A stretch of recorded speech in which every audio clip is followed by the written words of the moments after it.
So probability version 4 or part 4, theoretical probabilities. Straightforward. Look at question 1 with me.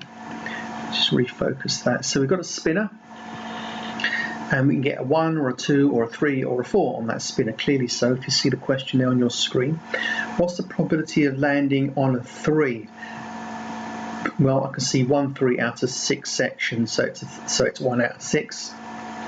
I can't simplify 1 over 6. What's the chance of landing on a 2? Well, it's 2 out of 6 sections, so it's 2/6. Simplifies down to 1/3. That's all there is to it. Very, very simple. I never do card questions. If you haven't heard me say that, hear me again. Not because I'm opposed to cards, but that requires your knowledge of cards, but that doesn't test your mathematics. So on principle, I never, ever, ever do these questions. So question 4, we've got to do question 1, 4, 5, 6, 7, 8. It's really quick. I've had Neha's work today. I've had Via's work today, so thank you publicly. We've got 100 boys in 100 pupils, so we boys and girls in year 9. 52 are boys, which means we've got 48 girls. So log that thought. 40 pupils wear glasses. That means 40 out of the 100 wear glasses, and 24 of the boys wear glasses. So it'll be 24 out of those 52. But let's just see what the question is. What is the probability that I nick a pupil and it's not a boy? Well, it's not a boy. It's 48 over 100. Please note, Brendan, the answer is not 48. A probability is a fraction or a percent or a decimal, all right? So 48 is a mark, but it's not the full marks. It's 48 over 100, and don't bother simplifying it.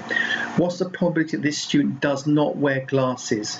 I don't know. Yes, I do. 40 pupils wear glasses, which means the other 60 from this 100 don't wear glasses. Answer, 60 over 100. Leave it like that, etc., etc., etc.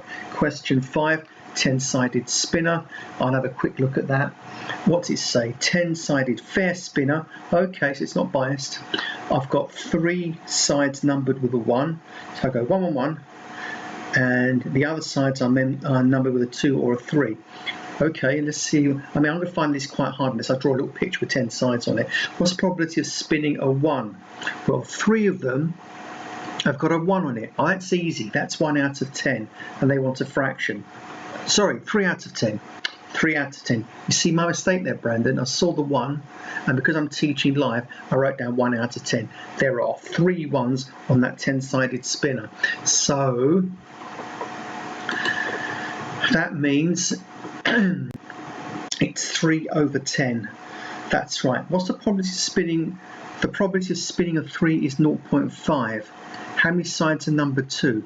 So if 0.5 is probability of getting a 3, how many 3s are on that spinner?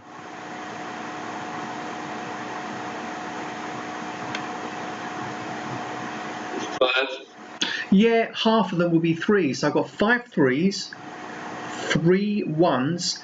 How many sides are number 2? 2. Yeah, that's the leftover, so you get it. So I don't really need to do any more of this. So question 7, Sophia. I love that name. It's a beautiful name. Sophia's got a biased dice. A biased dice, single one. We know it's a single dice because it goes 1 to 6. Right, what's the probability of scoring a 5 according to Sophia's relative frequencies? What's the strategy behind that, guys? Just give me the strategy. You have to add them all up and take it away from take it away from 1. Correct. So all these should add up to 1, which will give us the remainder for the probability of landing on a 5. So it will be 1 or 100%, or you can't put 1 as a decimal, it's just 1. So yeah, what's the probability of landing on an odd number? Well, it's going to be that one plus that one plus whatever that is. Anyway, you got the idea, haven't you? Is that all right? So if I leave you with that, I'm good for you just to carry on doing question 1, 4, 5, 6, 7, 8.